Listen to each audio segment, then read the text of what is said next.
Si Remulla, may bago. Duterte na naman. Duterte na naman, Panginoon. So, itong... Wantakin mo. Sila nagsabi na itong mga sundalo na ito, bago pa lang. Bago lang na mga tao ni Saldico. Hindi pa nga daw sila sigurado na tao ni Saldico. Tapos, itong mga sundalo na to, meron silang mga istorya. Kompleto, pati yung pagdala daw nila ng pera kay Trillanes eh. Alam nila eh. Ako nagdala eh, sa Antipolo. Ha? Hindi naman taga-Antipolo si Trillanes. Nalaman ngayon, taga-Antipolo pala siya. O, kita mo, accurate. Sino ba nakakaalam sa inyo? Taga-Antipolo. Ako, alam ko, taga-Caloocan siya. Kasi sa Caloocan siya tumakbong mayor. Mantakin mo, sinabi, naghatid siya ng pera sa bahay niya sa Antipolo. May bahay pala sa Antipolo. Hindi ba? So, alam mo yon. Noong una, dinidinay nila. Walang kwenta itong mga to, walang kwenta. Tapos biglang ngayon, meron na. Meron daw yung mga picture doon na ipinakita. Panahon pa daw ni Duterte. Paano nalaman? Paano nalaman panahon ni Duterte yun? Diyos ko po. May date yung picture, 2016, ganon. At saka nung panahon ni Pangulong Duterte, walang ghost project eh. Pandemic nun. Walang ghost project. Walang pera Pilipinas. Putang ina, ano na nakawin nila? Ano ang nanakawin mo pandemya? Namimigay ka ng ayuda ng pera sa mga tao. Yung social amelioration, SAP, di ba namimigay ka? Ilang trends yun. Nagbibigay ka pa ng libreng nagbibigay ka pa ng libreng bakuna. Nagbibigay ka pa ng libreng hospitalisasyon. Sinasubsidize mo yung mga COVID patients. So naging beneficiary pa nga yung nanay ko niyan. Kulang tayo sa hospital beds. Tuloy-tuloy ang build program nun ha. Tuloy-tuloy. Kasi kung ako si Pangulong Duterte at corrupt siya, hindi na ako gumawa ng mga build program. Tama? Hindi ako gagawa ng mga tulay, hindi ako gagawa ng mga highway, hindi ako gagawa ng mga airport. Bakit? Kasi meron akong dahilan pandemic Yung pera gagamitin dito kunyari, pero ibubulsa. Di ba? Pero hindi Nakita mo kaliwat kanan yung mga highway kahit na pandemic. Tuloy-tuloy yung trabaho. Saan nila kukunin yung pera? Ngayon, tingnan mo ngayon. Nadoble na up to 6 point something trillion yung budget ng Pilipinas. Walang pandemic. Bukas ang ekonomiya. Namimigay sila ng ayuda. Totoo yan. Sige, ilagay na natin yung ayuda sa kanila. Pero yung ayuda na ipinamimigay nila, nakaprograma yun sa kanila. Wala man bagong kalsada, wala man bagong highway, wala man bagong ospital. So nasan napunta yung pera? Tapos ngayon, yung panahon ni Pangulong Duterte na pandemic, may nagawa pa diyan sa yung sa Manila Bay, yung Dolomite Beach. Aside from Dolomite Beach, ang daming build program, libre ang bakuna, libre ang mga gamot, yung mga ivermectin, di ba? Yung mga gamot na sa COVID, tapos ang lalaki pa ng mga itinutulong sa mga COVID patients. Paano makakapagnakaw yung gobyerno ni Pangulong Duterte? Talaga magets. Pero sige, pakinggan natin sasabihin ni Boying. Administrasyon pa umano ni dating Pangulong Rodrigo Duterte nangyari ang isa sa mga insidente ng pagde-deliver ng mali-malitang kickback. Yun. So, sinabi niya na doon sa testimonya, yung isa doon, nangyari nung panahon ni Pangulong Duterte. Okay. Sige, maniniwala kami sa iyo, Boying, na nung panahon ni Pangulong Duterte, ipatawag din natin si Alan Lord Velasco. Para ipaliwanag niya kung totoo yan. Kasi may akusasyon ka Di ba ganun naman ang gusto namin? May akusasyon yung 18, ipatawag natin lahat yung inaakusahan ng 18. Ngayon, ikaw, may akusasyon ka kay Alan Lord, patawag natin si Velasco. Imbestigahan yan. Kung meron kang intel, imbestigahan yan. Pero dapat yung testimonya ng 16, imbestigahan mo din. Hindi sila imbestigahan mo yung mga sinasabi nung 18 Marines, yung sinasabi nila, imbestigahan mo pati yung mga sinasangkot nila sa kanilang mga testimonya. Pantakin mo ikaw, nilabas ng media itong balitang to. Tanungin natin kung meron bang ebidensyang hawak si Boying. Isang kongresista, ayon daw yan sa hindi pinangalanang source ni Ombudsman Boying Remulla. Utang ina niyan, hindi pinangalan ng source, Diyos ko po. Paano kami maniniwala sa hindi mo papangalanan na source? Paano kung si Marites yan? Paano kung si Marisol yan? Ito, may mga muka, 18 na mga sundalo, retired, dating tao o tao ni Zaldico. Naghahatid ng pera kay ganito, kay ganito, kay ganito, kay ganito. Meron pa silang sinumpaang salaysay, may mga images pa. Tapos ikaw gusto mo maniwala kami sa'yo. Tapos ayaw mong pangalanan yung source mo? Anong klaseng kagaguhan to? Sinong tarantado maniniwala nito? Pinalabas na lang na naman nila ito para may balita yung media, para may dagdag na kasiraan doon sa testimonya ng matapang yung 18 eh. Hindi nagba-back down yung 18 eh. Anak ng tinapay. Sinong maniniwala tayo dito na meron akong intel galing sa isang source na hindi pwedeng pangalan? Di ba? Magugulat ka eh. Hindi may mapangalanan pero sinasabi yung impormasyon, eto na nga, malinaw na oh. Malinaw na yung impormasyon na ibinibigay nung 18, ang dami ng uminterview na mga media, na-interview pa ng Banateros. Consistent sila doon sa kanilang mga testimonya, consistent sila doon sa mga pinapangalanan nila. Bakit? Ito, meron siyang asset, hindi mapangalanan, gusto niyang paniwalaan, yung testimonya ng 18, ayaw nila paniwalaan. Tangina circus. Sabi ko, si Duterte na naman. Kawawa naman yung matanda. Nandun na nga, pinadala nyo na dun. Siya lahat naman ng katarantaduhan ng Kailan may reklamo ng pagnanakaw sa Pilipinas? May reklamo ba ng pagnanakaw sa Pilipinas sa panahon ni Duterte? Wala naman. May pagnanakaw ngayon. 2025 budget, flood control, ghost projects. Ghost projects 2020. Sino ba presidente niyan? Si Bongbong. Ba't isisisi na naman natin sa mga Duterte? Anak ng tinapay naman, Boying. Pa naman yan, Boying? Sobra naman sama ng ugali mo niyan. Mahihiya naman si Satanas sa'yo niyan. Tayo ng balitang yan, si Camille Samonte. Sinusuri na ng Office of the Ombudsman ang testimonya na nakalahad sa joint affidavit ng 18 nagpakilalang dating security aide umano ni Zaldico. Laman ng kanilang affidavit ang ilang litrato. Tingnan mo, kompleto sila. Nagpunta sila dyan, humarap sila dyan, naglagay sila ng mga ID nila, pumirma sila dyan, dala nila yung sarili nila, nakikipag-cooperate sila. Ibig sabihin, ano to? Ibig sabihin talagang ready sila na tayuan yung kanilang mga testimonya. Tapos sasabihin ni Boying meron siyang asset na hindi pwedeng pangalanan. Tapos paniniwalaan kagad ng media. Nang tokwa talaga naman nangyayari sa bayan natin Pilipinas. Putangin na, sobrang lala ng korupsyon, pati media bayad na. Ng umano'y delivery ng grupo. Ayan tingnan mo. Putain na. Sasabihin nila nung panahon ni Alan Velasco may delivery. Sino ba ang Appropriations Committee chairman nung panahon ni Alan Lord? Ang alam ko si Ungab. Hindi naman si Zaldico. Tao ni Zaldico tong mga to. Ayan, pinapakita nila, sinasakay nila sa eroplano ni Zaldico. Tapos sasabihin nyo na deliveran panahon pa ni Duterte. Utangin na niya ng gulo. Ang gulo, ano ba talaga? Ng mga mali-maletang pera sa ilang kongresista. Ayon kay Ombudsman Boying Remulla, nakatanggap siya ng intel report na isa sa mga tinukoy sa joint affidavit na cash delivery sa isang kongresista. Nangyari, pinpoint mo. Ito yung affidavit nila. Ito yung eksaktong picture na yon. And pumunta kay Alan Lord Velasco. Paano nga mangyayari yun? Tao kami ni Zaldico. Okay? Ang nilalahad na amin sa aming testimonya, yung mga transaksyon namin kay Zaldico. Yung mga inuutos niya sa amin. May GC kami. Paano kami magdi-deliver nun? Hindi pa naman kami tao ni Zaldico nun.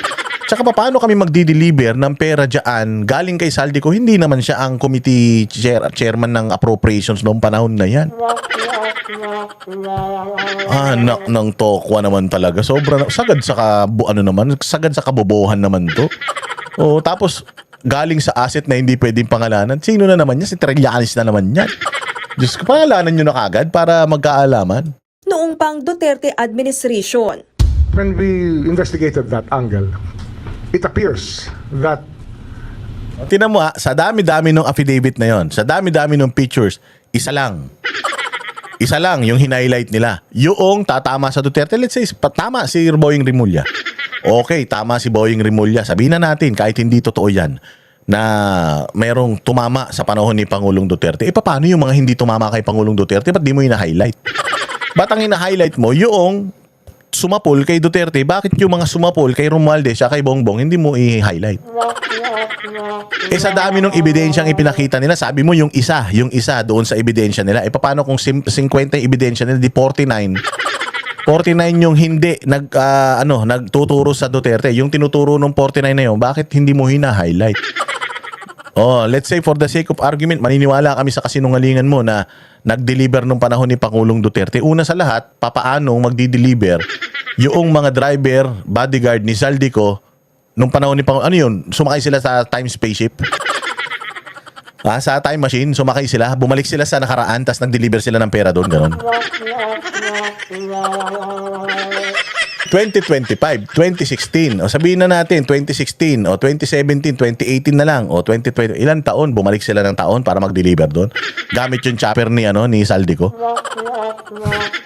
Tao sila ni Zaldico. Again itong mga Marines na ito, tao ni Zaldico. At itong mga pinakikita nilang image na to, resibo ng kanilang or proof ng kanilang delivery. Kasi nga napakalaking pera niyan, alangan naman thank you na lang yan. Di ba? Siyempre kailangan documented yan, well documented yan. So ngayon, meron daw isa na na-deliver nung panahon ni Duterte. Paano? Sumakay sila dun sa kotse ni Michael J. Fox sa Back to the Future. Bumalik sila tapos naghatid sila ng pera doon. Puta, ang galing Posible yun, sir. This delivery was done during the time of Speaker Lord Velasco. That picture that was put in the affidavit was done during the time of Speaker Lord Velasco. Paano niya nalaman, no? Na yung picture na yon noong panahon ni Alan Lord Velasco, paano nalaman? Yun yung tanong Dapat nga yung media, sir, paano niyo nalaman na panahon ni Alan? Tsaka patingin nga, sir, nung picture na sinasabi ninyo na napunta kay Alan Lord Velasco, nung panahon ni Alan Lord Velasco. Patingin nga, pag may naipakita siya, tapos sasagutin niyo yung mga paano kay Velasco yan? Ako nag-deliver niyan, hindi pa naman ako, nasa serbisyo pa naman ako ng military niyan, hindi pa naman ako bodyguard ni, ako nag-picture niya, no?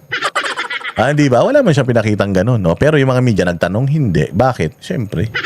Ang riding in tandem yung mga yan, So, it is not an entirely accurate depiction of even pictures. Di ba? Yun ang gusto nilang palabasin.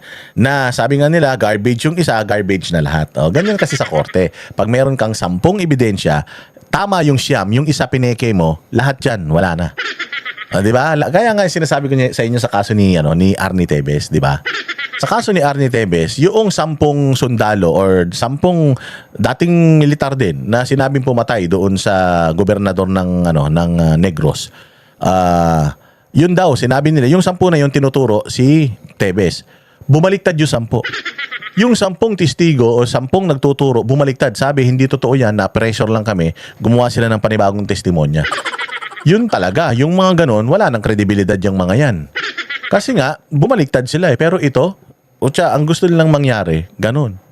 Ganon ang gusto nilang mangyari. Isang ebidensya, pineke, kaya lahat yan peke na. Sinisira nila talaga yung credibility noong isinusumbong na itong mga Marines na to. Pero wala yan, hindi na kayo makakawala dyan. Matapang yung mga sundalo hindi sila mapipressure. At saka alam ng mga sundalo na nasa likod nila, mga mamamayang Pilipino At saka tinutulungan din talaga sila noong mga nasa politika na talagang sukan-sukan na sa pagnanakaw sa Pilipinas. So malabo to, mahirap to.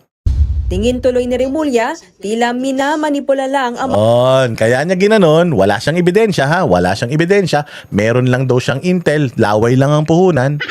May intel siya, peke, yung isang picture, nung nakaraan pa daw yun. So ibig sabihin, minamanipula. Wala yan. So lahat na nung ebidensya nila, wala na yan, mali na yan.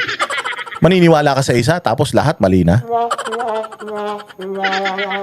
Nagkamali kayo dito kasi kinumpirma mo. Kinumpirma mo na totoong may deliver ng mga maleta. Sinasabi mo nga lang, ibang panahon, pero totoo na may deliver ng maleta. Nung una, dinideny nyo yan Sabi nyo, imposible. Sabi ni Lacson, imposible. Mayroon palang delivery talaga. Kung nangyayari yung delivery nung panahon ni Velasco, di nangyayari din ngayon, imbestigahan natin si Velasco, tapos lahat ng mga congressman na nakatanggap daw ngayon, imbestigahan din natin. Ganun lang. Kung may intel ka pala, sige, maniniwala din kami sa intel mo. Pero maniwala ka din dito sa mga sinasabi ng mga sundalo na to. Tama? Pantay, imbestigahan natin si Velasco, tapos imbestigahan natin lahat ng mga dinadamay nitong mga to. Para patas, kayo naman mga impormasyon sa joint affidavit. They were playing with timelines, and this is one timeline that they played with, that this happened before the term of President Marcos. Yes, tayo na, linis. Ang linis ni Bongbong. Utsa, linis na linis. Janitor fish ang dating natin, sir. Talagang linis na linis si Bongbong. Wala talagang nangyaring masama nung panahon ni Bongbong. Wala. Maayos ang bayang Pilipinas panahon ni Bongbong. Hindi sinabi ni Remulla kung kanino nanggaling ang pera at Yun lang, hindi alam. Hindi sinabi kung kanino galing yung pera. O, paano yun? Nagbigay siya ng impormasyon na kulang-kulang, samantalang itong 18 na mga Marines, kompleto detalye yung kanilang impormasyon na ibinibigay. Ayaw paniwalaan, tas gusto paniwalaan ka namin, napakasinungaling mo. Kung merong pinakasinungaling sa Pilipinas, second honor ka. First honor si Bongbong. Walang hiya itong lahi talaga ng mga sinungaling na ito. ng kongresista ang tumanggap nito. Pero maituturing daw na reliable na tao ang nagbunyag sa kanya ng impormasyon. Reliable sa'yo. Reliable sa'yo kasi nga, pwedeng sirain nito yung kredibilidad ng mga sundalo tapos kabilang administrasyon pa. Sa'yo reliable, pero sa amin hindi. Mapapaniwala mo ba? Kami tangan na lang kami pag naniwala kami sa'yo. Wala kang puro laway mo lang na tumatalsik yung yung puhunan mo. Gusto mo goods na kami doon? Negative, sir. Negative. Tinukoy din ni Remulla na si dating Congressman Mike Defensor ang nasa likod umano para mabuo ang kwento sa laman ng joint affidavit ng grupo. He was instrumental in putting together the affidavit. I think we all know that. Hindi, ngayon lang nakakalam. It was actually denied by Mike Defensor. Pero okay lang man. Kung halimbawa man, let's say for example, si Mike Defensor nga yung tumulong sa kanila para mabuo yung istorya nila.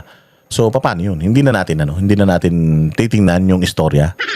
Nung magawa rin naman kayo ng istorya. May ginagawa nga kayo istorya kay Pangulong Duterte, nakakulong na yung tao. May ginagawa kayo istorya kay Inday Sara, subject na to impeachment yung tao. Bakit kapag ang gumagawa ng istorya sa side ng mga Duterte, binablangka nyo kagad? Again for the sake of argument, let's say, totoo yung sinasabi niya na si Defensor ang director nito. Ang ganda ng pagkakagawa ng script kung totoo yan, bakit hindi natin tingnan? Kasi kung ako tatanungin mo, yung Madriaga, mas lalo kung hindi pakikinggan yun. Ba't ko pakikinggan yung kriminal yun? Tama?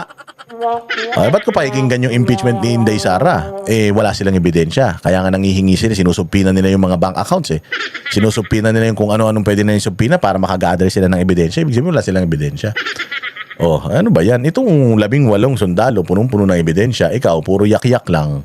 Gusto mo paniwalaan ka? Grabe, no? Grabe media. Media, mahiya naman kayo sa balat ninyo kaya wala na nanonood sa inyo Kaya sumikat yung mga vlogger dahil wala nang tiwala sa inyo tao. He's not denying it anyway. Maglalabas ng sabina ang ombudsman oras na matanggap ang individual affidavit ng 18 mga dati umanong security aid. Dapat, panindigan nyo lahat. Tsaka, ilagay nyo yung detalye ng bawat isang tao kung saan siya kasama. Dapat yan, personal knowledge. Hindi pwede yung general statements lang na sabi-sabi, sama-sama. Ikaw nagsabi, hindi pwedeng sabi-sabi. Bakit yung sinasabi mo ngayon sabi-sabi? Sabi-sabi din yung sinasabi mo Sabi mo meron kang intel. Kaya lang hindi mo pwedeng pangalanan. Hindi alam kung sinong congressman. Pero kinukwento mo na, gusto mo paniwalaan ka, tapos yung kwento nila hindi paniniwalaan, ka naman. Ikaw may-ari. Di ba? Kinokontradict niya yung sarili niya Bawal daw yung sabi-sabi. Siya din naglalabas ng sabi-sabi. Ano ba talaga? Grabe naman ng pagka-double standards natin. Ang lahat. You're talking about serious allegations that have to be testified to by the actual people who witnessed the act. Yun naman pala Di dapat yung intel mo na nagsasabi na si Lord Velasco panahon ni Duterte, ilabas mo din. Kailangan din niya mag-testify. Gusto mo nag-testify man sila? Notaryado? Di ba? Sumumpa sila sa notaryo, pumunta pa sila dyan sa'yo, nag-file sila, pumunta pa sila ng NBI. Ano bang gusto mo? Lahat na nga ng gusto nyo ginawa nila. Ibig sabihin, they are complying sa mga requirements ninyo. So, bakit ayaw nyo pa rin? Ano? Wala po, sukol na sukol kayo dito, maniwala kayo. Sinisikap pa ng News 5 na kuna ng pahayag sa di ba? Palakpakan. Lupit. Napakalupit mga bossing, napakalupit ng ng mga kaganapan ngayon. Ito